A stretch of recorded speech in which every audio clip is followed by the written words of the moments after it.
go, we collect the money. We collect the money. The money don't drop, we collect the money. We collect the money.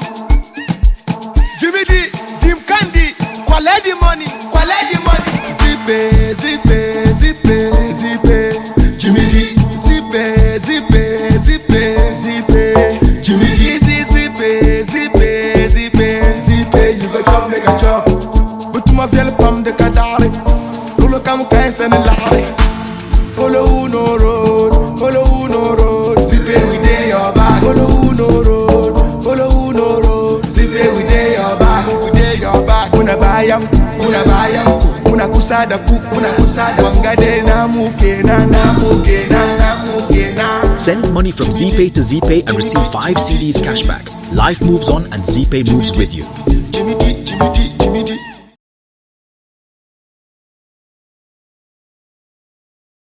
Right here in the capital of Upper West Region, I'm here with one of the big people, one of the most successful people here in the region. My manager says, we can't come here without talking to people who are making it here in this region. So I have here with me Mr. Kala Gatton. Yes, Gaten. That's right. The group CEO of Kalgaston Group of Companies. So it's an honor to meet you. Thank you. Most welcome. How's life? Oh, we are not doing badly. How's business? We are on, doing small and waiting. Oh, we thank God. As I asked you earlier, to somebody who's here to come to the Upper West Region, what can you tell the person about this environment? Yeah, what I would say to anybody who wants to come into the Upper West Region is that the Upper West Region is one of the most peaceful regions in this country. I'm really proud to be from here. I'm not saying that there's no crime at all. There's a bit of crime, but it hasn't reached the levels that other regions have reached. Recorded.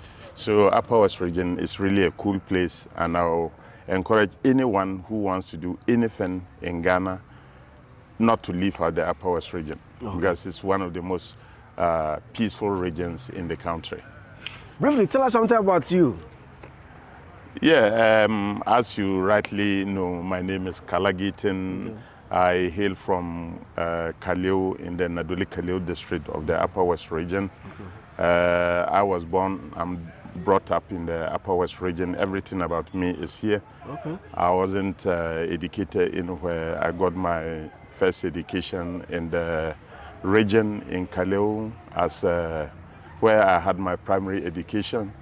Then I went to Wasina Secondary School, where I got my secondary education. Then I went to St. John Bosco's Training College, where I was trained as a teacher. Then, Professional teacher? Yes, I'm a professional teacher. I came out from there, taught small, and resigned at the age of, I was in my 30s when I resigned and decided to go my own way. And I've not relented since then. What made you resign to start your own business? Naturally, I am my siblings, they used to call me a born merchant. The business acumen in me showed up very early in life. And whilst I was even in the primary school, I started businesses, selling funny things like, I used to sell kerosene, I used to sell toffees, I used to sell anything that came my way, even guinea fowls, goods, and what have you. I coined a business where I started selling,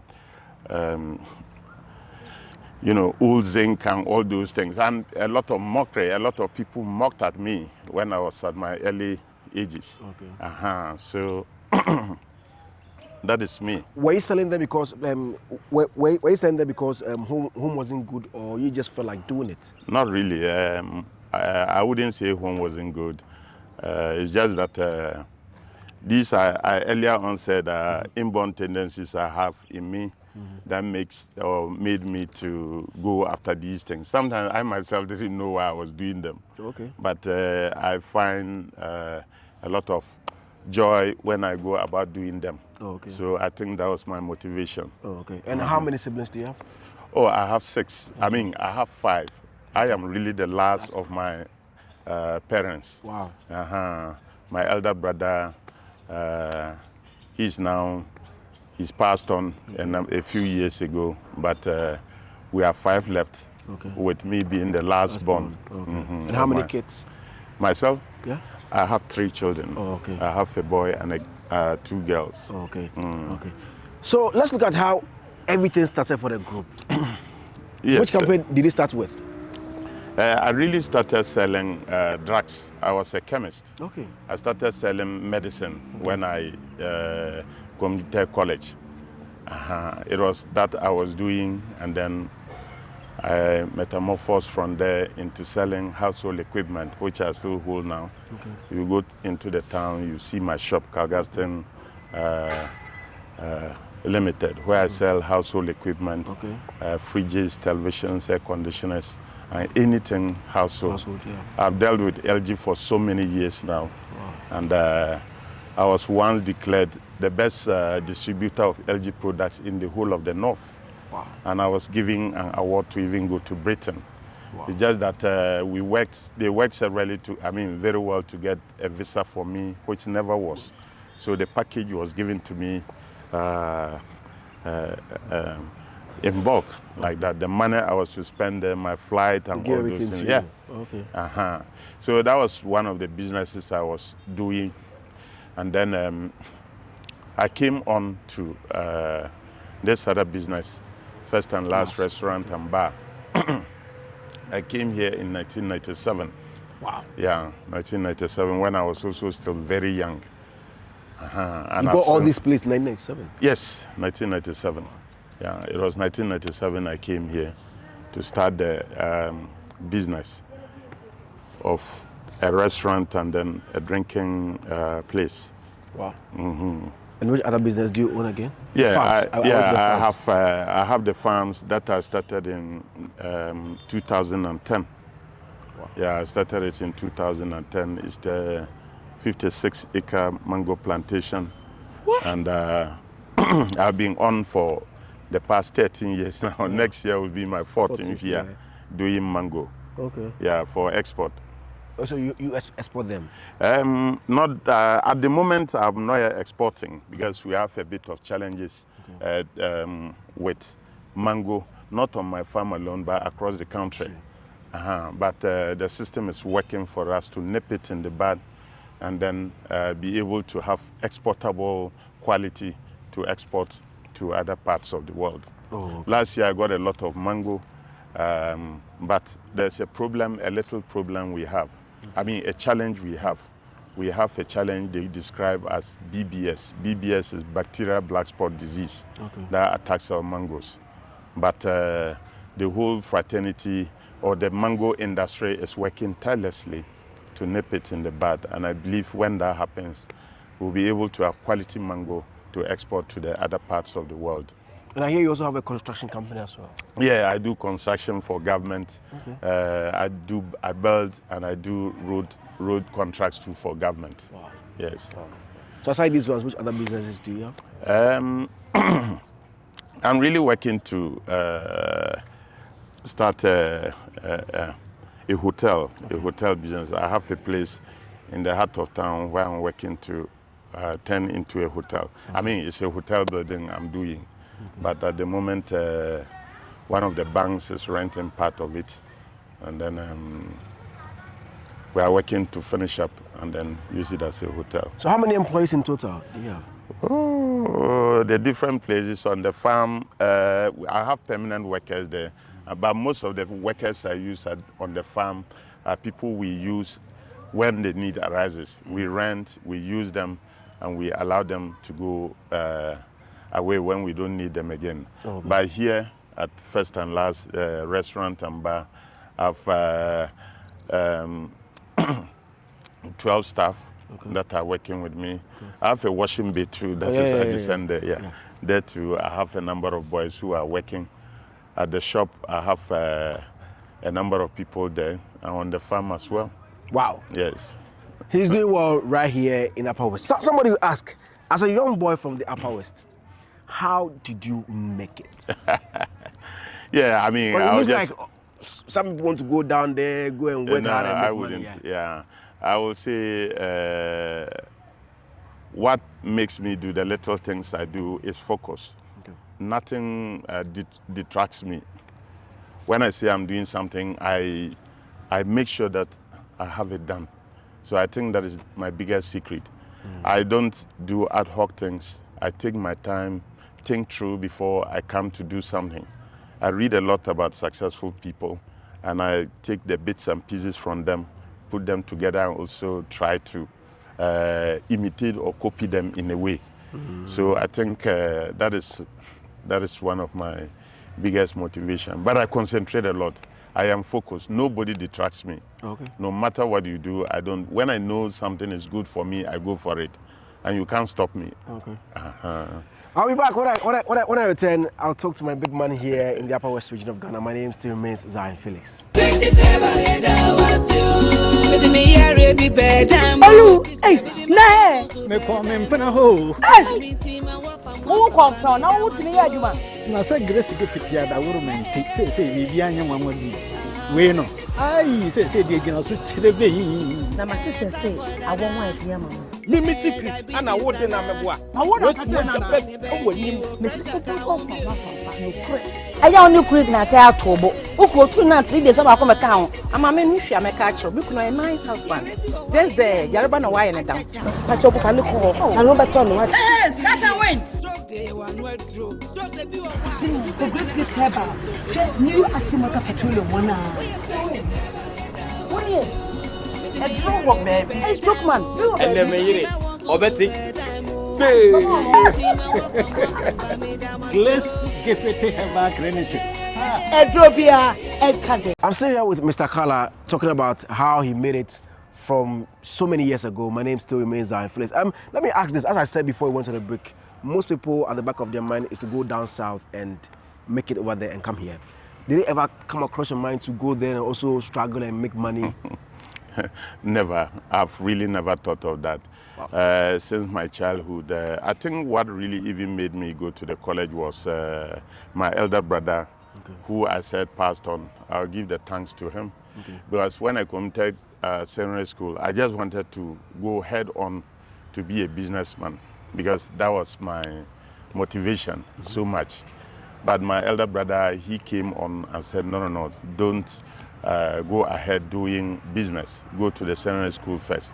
So since I started coming up, my interest has been to just be doing what I do now. So I've really never been motivated to go to any other place, not to the south and not even to Europe or anywhere to do any other thing.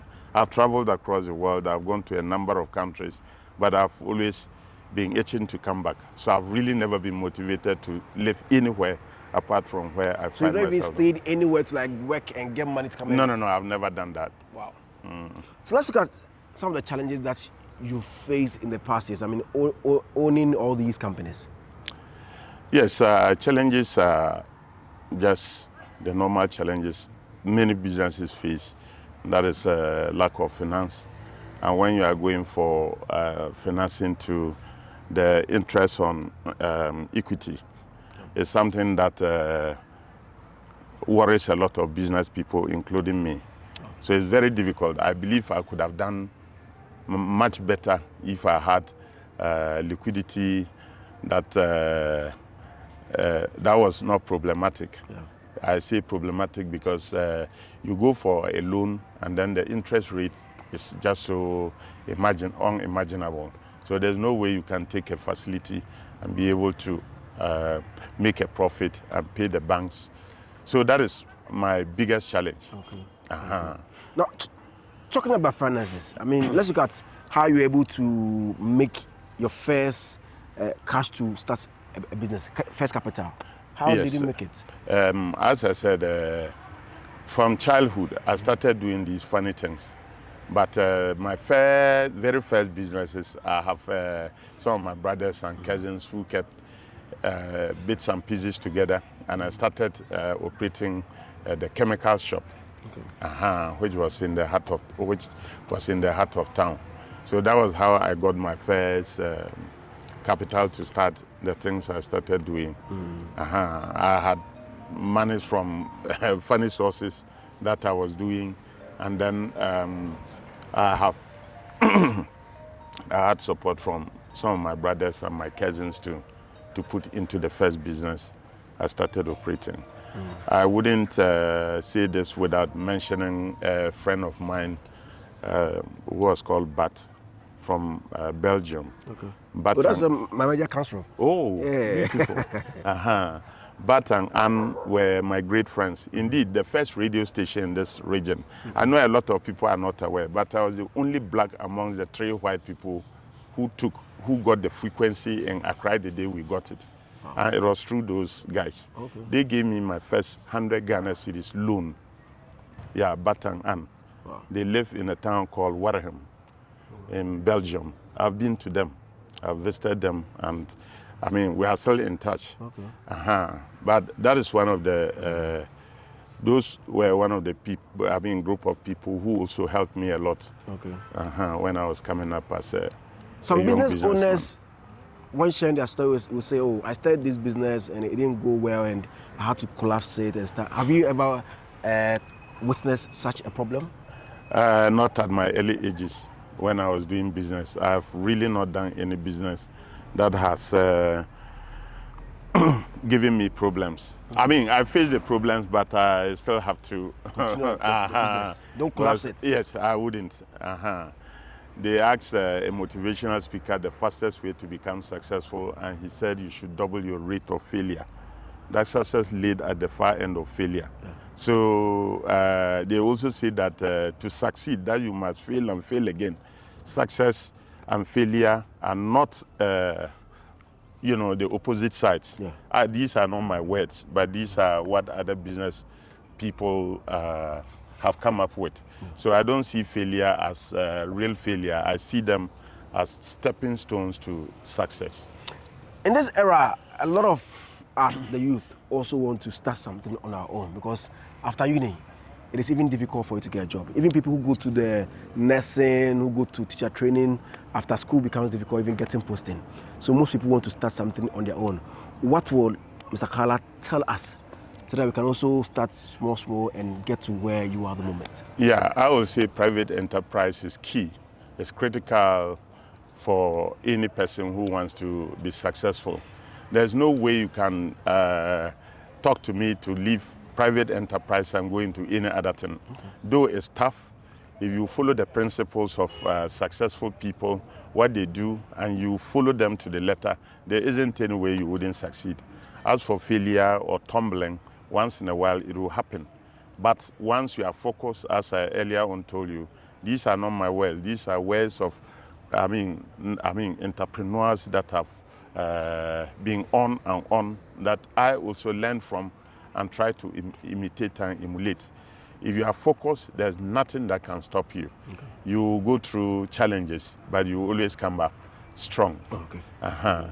Here, our youth, most of us, early gratification is our biggest challenge. Okay. You start a business, you don't have any roots, and you already want people to applaud you. Yeah. I do my things. I don't want anybody to even notice me. That is my type of person. Yeah. I don't want to be noticed. I just want to do what I want.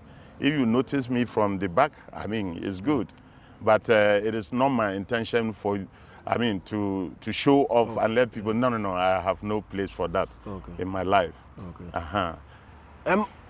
Most people, when they want to invest, will probably say, I'm going to Accra, I'm going to Kumasi, to put money there, because that is where probably I'll get returns. What are some of the untapped areas in the Upper West region so that people can also come and invest in it? Yeah, the Upper West region is so green. As I told you much earlier, we have a lot of land. In contemporary times, the world and our government and successive governments and today's government are all talking about private sector being the engine of growth. We have a lot of opportunities here. We have so much land lying. In some countries, the land alone we have is a huge resource that people can use. Today, if you listen to most of our politicians and from across the world, they all talk about going to the land and then organizing it. Why should Russia and Ukraine be a challenge for us in Ghana when we have more land lying? You know, so it is just about people putting their acts together and doing the right thing and waiting. So there's a lot of opportunities in the Upper West region. We have a lot of land. As I told you, there's gold coming up. I mean, and there are so many things. There's nothing anywhere in this country that is happening in other parts of the country that you cannot do here. Because this region is so green. The people are so peaceful. And then if anybody wants to start a business here, I must say this is the best place to come and do business. Oh. I once had a conversation with Mr. Abu Tobin, who happens to be the CEO of Tobinco Group, and he said years back, one person in higher office in government said he would collapse his business, and he tried to collapse it if it wasn't that difficult for his company to stand firm. Yes. Have you ever experienced such a thing? Not really. I haven't come across any person in government trying or saying they want to collapse my business. What I know is that here, because of these kind of small mistrust and little envies from people, you don't have any problems. Okay. But those kind of things, some of us who understand things, you just brush them aside and then continue to do what you know best. Yeah. I'm still here having a conversation with Mr. Kala Gayton. Yes. Here at First and Last Restaurant and Bar. The location of this restaurant? Yes. The location? Senate Flats. Okay. Wow. Okay, Senate Flats. I'm sure you are enjoying this conversation. Let me ask, do you wait for one business to be successful before you move on to the other, or you open it when you feel like opening it? Yeah, for me, as we are talking now, if I have resources that I plan to have, there are other things that are in my mind, on my mind to start doing. Mm-hmm. So immediately the resources I need to do them happen. Okay. Or I come across them, I don't stop at all. I go ahead, I execute. Oh, okay. Yes. Any plans of entry into politics? Oh, no, I've really never thought about it. Mm-hmm. That is one of the challenges we have here.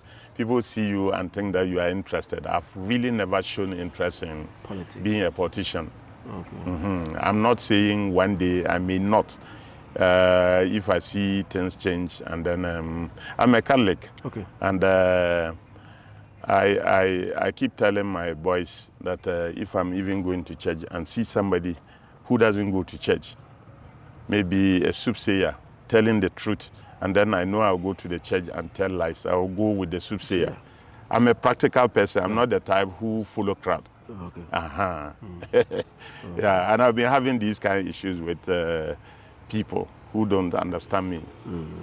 But I'm a very practical person. Okay. Who like to just do things. I don't want to preach virtues and practice vices. So when it comes to those kind of things, I'm a very difficult guy. Is it easy to make it in this part of the country? Very easy. Very, very easy, because there isn't much competition here. Okay. Yeah, anything you are doing, if you are focused, I believe you will have success. Here, our challenge is, as I said earlier, early gratification from the young people. Yeah. You start a business, it has not taken root. In 1 year, done well. Somebody has been in business for years, and you think you should compete with them. Or you start a business, and then you already go to start building a house. The principle there says that a house you build to live in is not an asset. That is a huge liability. And one of my mentors, that is Warren Buffett, he bought his house in 1957. Some schools say 1958. I don't really have much to, but he bought a 3-bedroom house, according to him. If you go and Google and read about him, this is why he says. He bought it at $32,500 at the time. And according to his background, he is still living in it. Here, a lot of us instead of investing, we want to build big houses and pretend to be important. I don't go on that tangent. When you are showing me big houses you build to live in, I show you my investments. That's solid. That's great. That's great. So, what is the best business field for you in this environment? I couldn't find myself in any other business outside what I'm doing. Okay. My restaurant and bar, my shop in town, and then my farm. Okay. These are the best businesses I would say I have, or I will continue to go in. If you ask me today, the next business any other business I would have loved, I would say this. Okay, but if somebody wants to come and invest here, what would you suggest? Yeah, investment here, I would say the mango plantation is not a bad business, because I see a lot of prospects. In the future, in the not too distant future, is going to be huge. And then for our country to be able to garner the foreign exchange with so much desire for our economies to grow, we need to go into these kind of plantation farming. Cashew is there, mango is there. Cocoa is a long time crop that has brought Ghana where we are today. How did I even go into farming? I just read about mango. Okay. And I said, no. So my business is sometimes, that's how I do it. One afternoon at the shop, I bought a paper that I ate and was tired and went to have a nap. When I got up and opened the paper, they said the caption was "Mango, the untapped gold mine of the north." If you Google it, you will still find it. That was what sent me into doing mango. It was something I really never thought of. But when I read the story and they told me that mango was really even better than cocoa, I said, no. If cocoa is already having the standing and there's another crop better than cocoa, I must go into it. Okay. If you ask me further, I know there isn't time, but I struggled to get land to do this. Because when I wanted to do land, I got the land somewhere. But later people came up and raised eyebrows about me doing the farming there. But because I knew what it was, I had to kill myself and look for land in other places, and eventually got this land where I have my present plantation. Before I go, most problem that people face when they want to start business is capital. Yes. How do the youth get capital to start business? Yeah, that's true. Capital, you can get it from different sources. Like if you have a good name, or you have trust from friends and relatives, they can help you to start a business. If you have parents that are a little, who have their heads above the waters and you're able to convince them, they can do something to help you to start on a very little note. You don't need to start big. Any business that starts on a very huge note is bound to collapse in the not too distant future. So to start a business that will develop and grow into a meaningful business, it must start as a seed. You can't go and then plant so many mango fruits at the same time. You just plant one and then it grows and then it does that. So in the same vein, that is how businesses must start. You don't need a huge capital to start. You just need something small, and based on trust from your friends, siblings, and your parents, they can help you as you go doing the business you want to do. So in case the young ones have started something and they think they need investors, are you open to help? Yeah, why not? I've done that already. Okay. I've helped a number of businesses to young people, not only even in schools, but to start businesses. I've done that already. Okay. If I see the skill and the seriousness in you, why not? And I've done that already. I've helped a lot of people to go to schools and then pursue their careers in school, and then some to start their own businesses. Thank you very much, Mr. Gaten. Most welcome, Thank sir. you very much. Most welcome, sir. I talked to Mr. Carla Gaten, who happens to be the group CEO of Cargaston Group of Companies here in Upper West Region. Very, very honored. I'm very, very happy that I tapped into this knowledge. Thank you so much. I hope you also learned something from it, and it's going to be beneficial to all of us. My name is Zionfelix from WA in the Upper West Region of the Republic of Ghana. I say bye-bye. Forever Construction and Consultancy. 15 years of being the best in land sales. We are giving you up to 10% discount on any land you purchase. Take advantage of this promo and acquire a land before the year ends. Chopoli, Dodowa Hills, and Sawan Fotobi, Kaswa Akrampa, and a townhouse at Pantai. Call 050-120-4040 or 050-151-8347. Be a land owner today.